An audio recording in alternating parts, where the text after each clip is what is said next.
All right, let's go. So while lacrosse goalies aren't fearless, okay, so I've always bristled at the idea when people call goalies like, or any athlete for that matter, when the people call them crazy, or oh, that goalie has no fear, or they're nuts, or anything along those lines. That's wrong. Like, it's not accurate. It's really important to kind of dissect this, because for a goalie who feels fear, for a goalie who feels a little bit of fear, when you describe another goalie as fearless, it can make that goalie feel like they've got a problem. All right, and that's really important. I don't like, hey there, Alex, for go see you, buddy. Um, uh, but the idea is that I don't want to say anything to a goal like that may make a goalie feel somewhat inferior. Like, um, I believe that you may have a goalie, like if I was to draw a graph, right?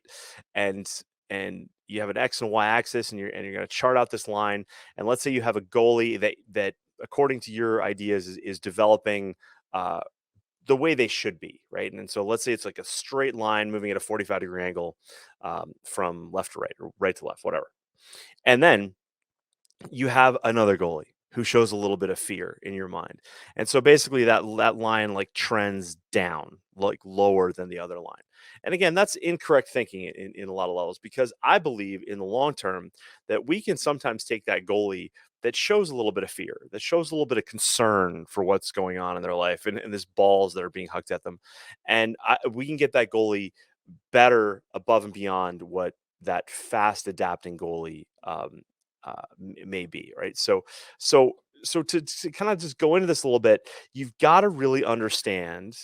You've got to really understand this idea. Holy smokes! I've got captions, live captions popping up on Facebook tonight. That's cool. Haven't seen that before. Um, so the idea is here. Let me just get my notes. I got a lot of people messaging me privately, and it's causing a distraction. Okay. So the first thing we want to understand tonight is understand the brain. Okay. So for all my goalies out there, just hang tight. Like, if you're on Instagram and you're watching me, like, listen close. Okay.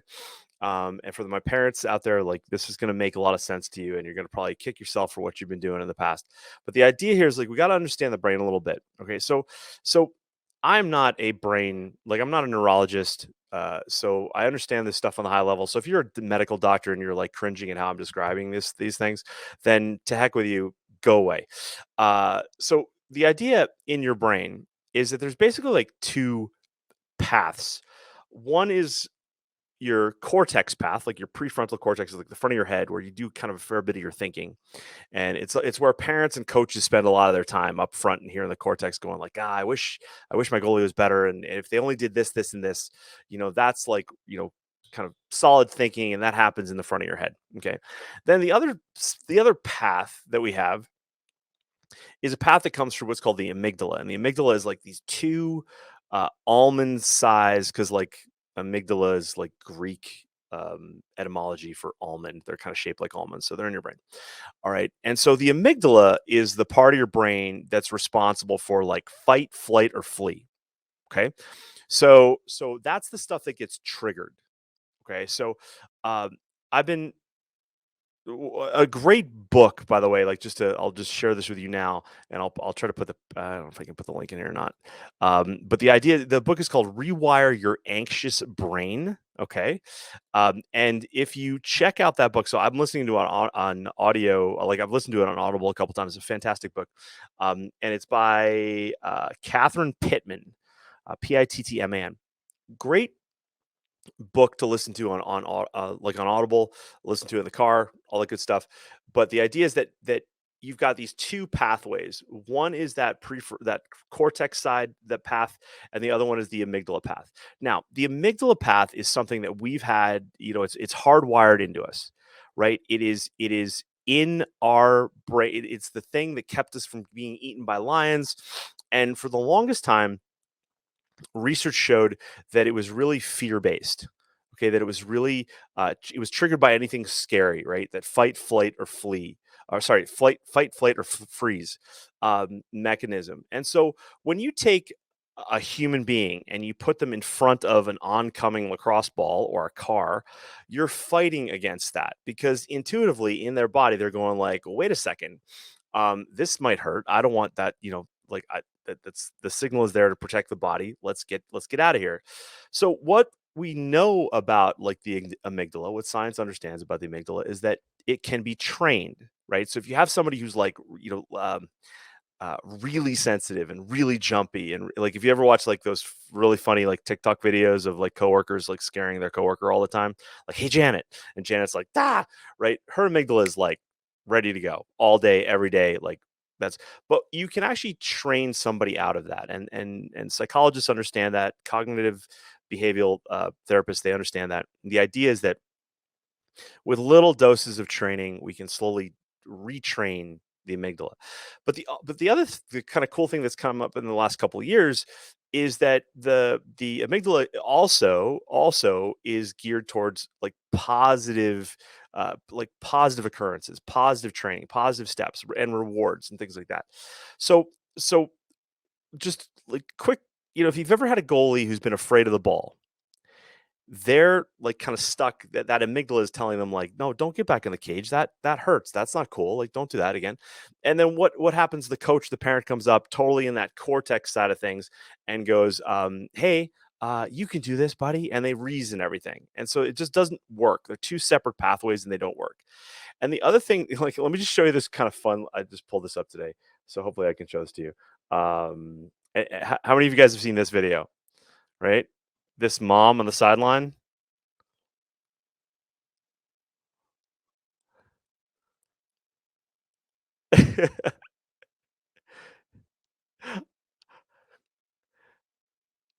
I don't know if you could hear the video, but what's hilarious about it is like there's all these women, all these you hear all these other moms. This, oh my god, get off the field! Oh my god, get off the field!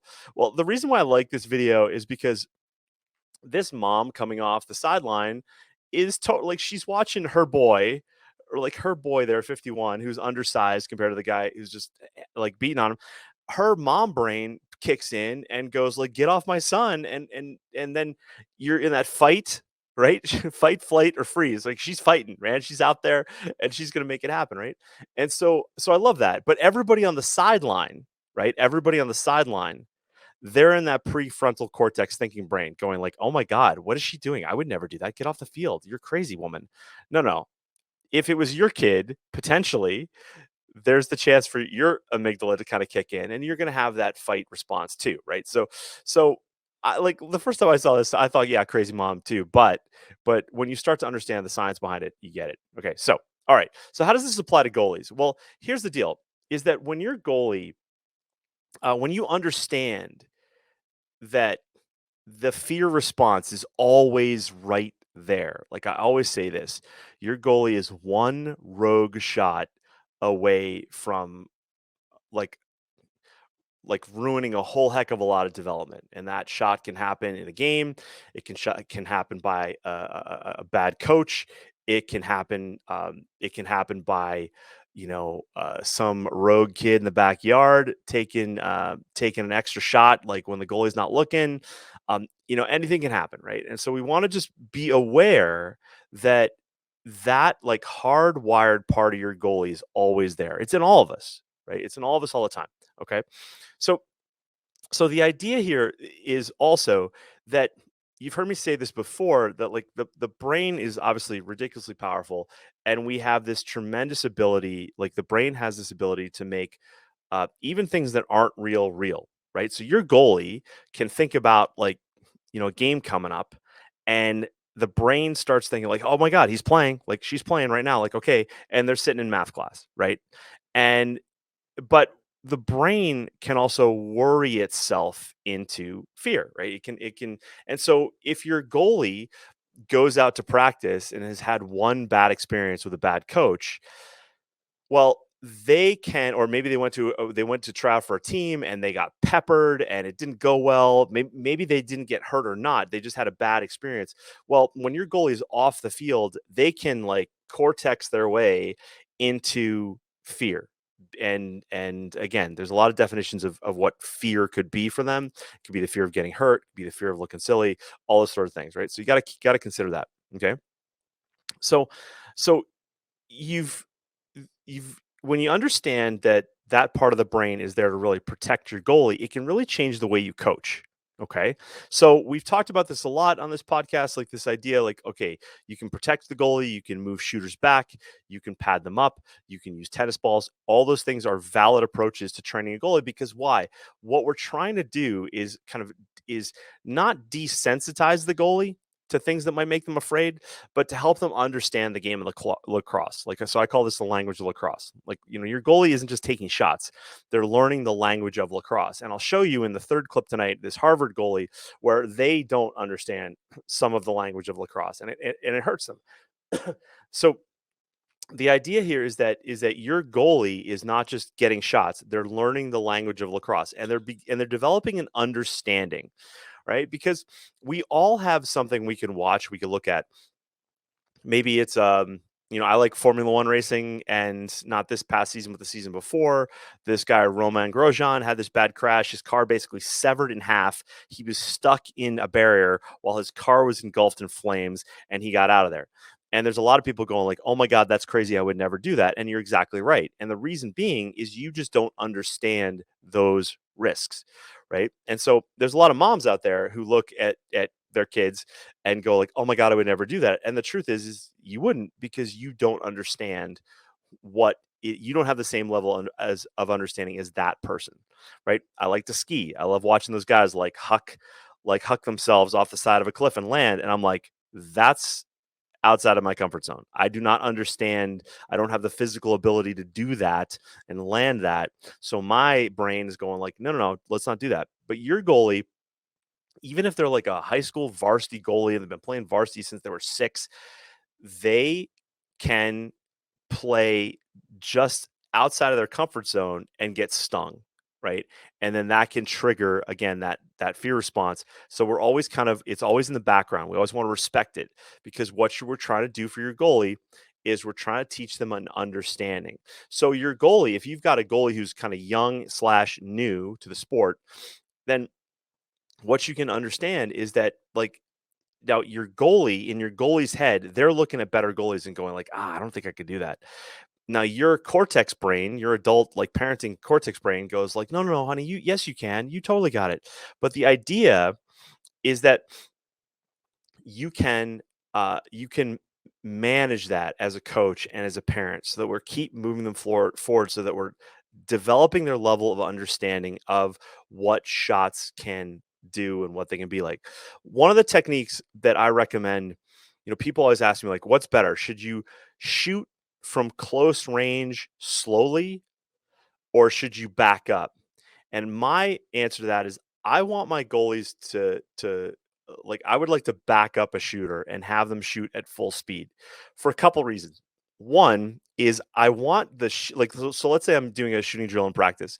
I want my shooters to be be working on their own technique, right? So like if I have a kid rip the ball from 10 yards top corner, if I tell that same kid to rip at the ball top corner from 20 yards, he still has the same like accuracy need, although like even a smaller variance in shot can develop like a big range of the ball can be, a 1% off target shot from 10 yards goes one place, but it looks a lot different from 20 yards. But the idea is I want that shooter to work on their strength and their stability and their core strength and all that stuff, their accuracy.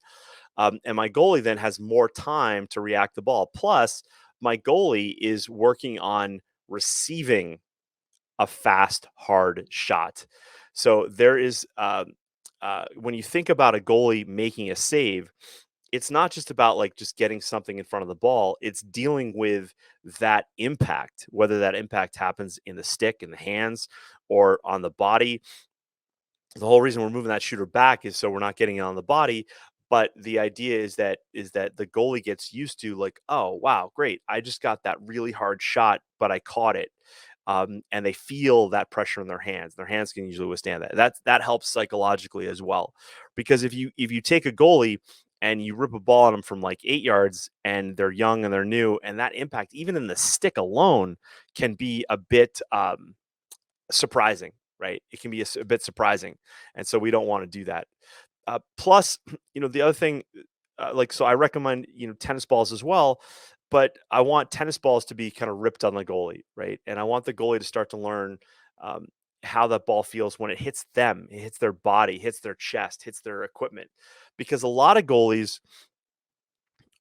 coaches train their goalies they don't want to hit their goalie, they don't want to hurt their goalie, but they only ever train their goalie to catch everything, and the goalie never gets an appreciation for understanding, like, what does it feel like when I get hit in the chest with a ball, right? Now, everybody's afraid of commotio cordis, and I'll let you do your research into that. But the idea is that we can do what I call equipment hardening. I can use tennis balls and I can throw them at the chest protector of a goalie, and she can learn, like, okay, yeah, wow, okay, my chest protector does this and it does that, or ooh, that's not, or my glove does this. If I get hit off my glove, because what happens is sometimes you can have a goalie that's played goalie for a long time, and they don't actually get stung with a shot until 2, 3, 4 years down the road, and then all of a sudden it's a big surprise, right? And I know that surprised a lot of people, but it's totally true. Okay. Um, so your goalie can worry themselves into fear. So we can do things in practice to kind of tone that down, and that's really important to understand. Okay. Um, got a comment here. I can't see who that is. Who is that? Um, Alex writes, both my 2026 and 2028 seem to thrive on their teammates telling them they're crazy. It appears to reinforce their confidence in the cage and maybe helps them suppress the fear. I totally agree with developing their risk tolerance. So Alex, great point. And I actually got this in my notes to kind of cover, because there is a level of, when you define somebody, if that definition is of value to them, they can it's like a power up, right? It's totally um um it's like a power up. And Sean Cotty, I see your comment. That's a great comment. I'm going to get to that in a second. But the idea is that you can uh uh depend like um so I'll use a tough topic, that uh a buddy of mine is black, and and he responds very well when people call him racist names. Okay. And and he developed that because his dad who died years ago, his dad taught him this idea that when people are just coming after you, you can find a way to turn that around and energize it. And it's totally true. It's all in your perception of it. It's like that E plus R equals O, like the event plus your response equals your outcome. That's why you can have two people have very different responses to it. So in terms of the crazy comment, um, I, I want I just want parents to be aware of the response of your goalie and be able to manage it accordingly. So if they're all over it, Alex, that's awesome, right? And but like, I went through this experience, like, it didn't bother me so much, but like when I was a young goalie and then I got involved in luge and people called me crazy, internally I was thinking, like, I'm not crazy. Like, I'm very analytic. I like numbers. I like data. Uh, I don't I don't drive my car excessively fast. I don't ride roller coasters. So the definition didn't really make sense to me, and I didn't realize it until a lot later, kind of in my life, that that's kind of what was going on. It was creating this weird little disconnect. So, and also, you can't train crazy, right? As an up and coming athlete, if I look at you and I have respect for you as an athlete, and just all people do is call you crazy and nuts and wild and whatever, and I'm none of those things, well, that makes it hard for me to think that I can do that. Right now, if your goalie, and Alex, it seems like your goalies are totally dialed in to that crazy term, they may thrive on that. But I guarantee you that the thing with crazy is, like, you can't really put a framework to crazy, right? I don't have a training methodology for like 3 sets of 10 and crazy. And so uh, my take on this is just that we want to make sure that our goalies understand the benefit of maybe that word and that framework and then how to move ahead. Does that make sense? I hope that makes sense. Okay.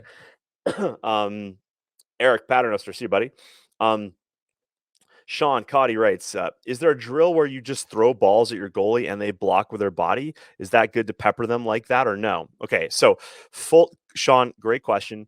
And so full disclosure, the safety of your athlete is priority, okay? And you don't want to do anything uh, that hurts a goalie that's yours or not yours. Does that make sense? Okay. Commotio cordis is a thing. It's very rare. It's more common in boys, very rare, and like even more rare in girls, only for a handful of years. So I just have to say that. But the idea here is that I call this equipment hardening. Okay. And so I do this with goalies because, and I have a video about this inside Lacrosse Goalie University for our members. But the idea is that, you know, one of the things that has bothered me about the sport of field lacrosse for a very long time is that unlike any other goalie, right? Field lacrosse goalies are basically taught to stop the ball with one hand, and that's the stick, right? The stick is an extension of that hand, and they're trying to catch everything. And the main reason is because they don't want to take it in the body. And why they don't want to take it in the body is because they are chronically underprotected. And I believe this is fundamentally one of the biggest problems in our sport, that field goalies are culturally kind of held back by this attitude that, oh, equipment slows you down, and if you wear equipment you're a wuss, and any of those sorts of things. And what that's done is it's kept goalies from developing a skill set to make saves with their body. Like, and to give you an example, Sean, like, I say this a lot. Like, if I take your goalie out there and we're going to practice like off stick low shots, right? Obviously, one of the hardest shots to make. Well, what's closer to that area than your stick is? And well, it's your foot, it's your ankle, it's your shin. Well, okay. So every other goalie in every sport is going to throw the closest body part to that area, and then they're going to bring this something else there, right? So an ice hockey goalie like is going to, is going to put like a pad down and a foot before they get the stick there. If for those of you guys want something fun, Google bandy ball. Bandy ball is basically like ice hockey played with like field hockey nets on a rink that's like 4 times as large or 8 times as large as a hockey rink. It's very popular in Scandinavian countries. But goalies there are basically like an ice hockey goalie in front of a field hockey net, and they don't even use a stick because they're like, I don't need it. I'm just gonna play like this. And so the idea, Sean, the long answer to your short question is yes, right? And so because I believe, Sean, the more people do this, because what happens when even I give this advice to my own goalies is they go, okay, I hear what you're saying and I understand it, but I don't feel protected enough. Even making a save off the glove or off the chest protector, they don't like it. They'll do it to a certain point, but they won't do it enough to, in my opinion, to be world class. And I believe you need thousands of repetitions to be world class. Because if you take your goalie out tomorrow and say, we're going to practice like off stick hip saves, and you're going to move that bottom hand into that area first, because that's the closest thing in that area, well, they might take a couple shots off that hand and go like, oh man, my hand's sore, I don't want to do that ever again. And they won't. Right. And so that's to me is just a development issue in terms of lacrosse as a whole. Right. So to answer your question, and I love your profile picture there, it's kind of creeped me out. But the idea is, yes, have your goalie put their stick away, get in the cage, and see how they play, and you will be, um, it'll solve stance issues, it'll solve protection issues, and yeah, it'll change your life. Okay, so great question, Sean. I hope that answered. Um, um, Alex writes again, the idea of equipment hardening may just be where both my son and daughter get their crazy label. Both playing box longer than field. They have been taking shots to the body for years, and it really has made them more likely to make saves in the field with their legs and arms than with the sticks because Ethel, Ethel are conditioned, either are conditioned to use whatever is closest. Sean, Alex, exactly. So I was an ice hockey goalie. I was a soccer goalie. I was a baseball catcher for a little bit. I understand this, and this will be. I will die on this concept, right? Um, that this is what's holding back field lacrosse goalies on a massive level. Okay, and the Harvard clip I'll show you later tonight will prove a little bit of that too. Okay, but Sean Cotty, Buddy Lee, can't bust him. Love it. That's right, Buddy Lee, love it. Either, not Ethel. Yeah, I was like, who's Ethel, Alex? All right. So okay, I'm getting off topic here. Um, but you can see how, like, when you understand this, when you understand the brain, when you understand protection, when you understand those what we're doing with the goalie, you will understand kind of that we're basically training an athlete to get further and further away from fear, and that comes from understanding. Okay, it's trainable. It's something that you can modify, um, and you want to manage the dose. Okay, you want to manage the dose. I'm going to talk about this in the next segment, but this idea that it's the Goldilocks theory, right? Sometimes the porridge is going to be too hot, sometimes the porridge is going to be too cold, sometimes it's going to be just right. But if you're always in working on too hot, then the potential for your goalie to get stung and get injured and regress is really really high. Okay, um, when you describe a goalie as fearless, or maybe for Alex, for your goalies, like the crazy option, the idea here is that they have been trained, they have an understanding of what's happening, and they are protected enough either by their physical ability and their physical size and strength, right? I always say this, like, bigger goalies, like, and I'm talking big, strong, but I'm also talking big and fluffy. You know what I mean? They tend to have um, um, an acceptance of getting hit with a ball more so than a little dude, right? Where you look at them and you're like, you're all bone, man. Like, where's I can see your knee, like your knee bumps, right? Like you, and don't bug me for anatomy right now, but you get my point, right? Um, and they're either protected by equipment or knowledge, and they're not going to trigger that fear aspect of the brain. Okay. One thing though, I heard in our group today, I think it was Walter Siegel wrote this idea of, like, he tells his goalies that, um, hey, the shooters aren't trying to hit you anyway. And that's true to a point. Doesn't mean that they don't. And I think of the story that Tony Robbins taught. I heard this on a tape years ago. This woman, like, had trouble trusting men in relationships, and she was like, "I can't trust. I can't trust. I can't trust." She just didn't believe she could trust at all. And he goes, "Listen, do you drive a car?" He's like, or she's like, "Yeah." He goes, "When you drive down the road, the highway, like on a 1 lane highway, like 2 lane highway," he goes, "and the car's coming the other way, what do you do?" She's like, "Well, I just keep driving." He goes, "Well, don't you worry that they're going to swing over in your lane and hit you?" And she's like, "I never really thought of that." He goes, "Well, that's trust." Well, from a goalie's perspective, I think this argument only kind of goes so far. So, if your goalie is thinking that they're going to get hit and it's going to hurt, they're not going to make the save they need to make to save that ball. Okay, that's just a fact. It's totally just a fact. Okay, so you gotta keep that in mind. So, um, you don't want your goalies taking unnecessary risks.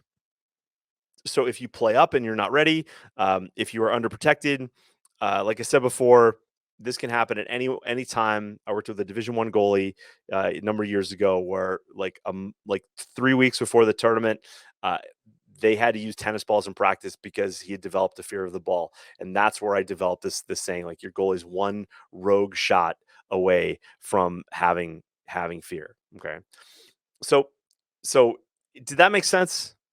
If anybody's got any questions, or give me a thumbs up or a high five. Hey there, Joel, I see you. David Amrenhauser, I see you as well. Um, If you got any comments or questions, go ahead and leave them in the comments now, or if not, I will move on. All right, guys, thanks for watching and thanks for listening wherever you are.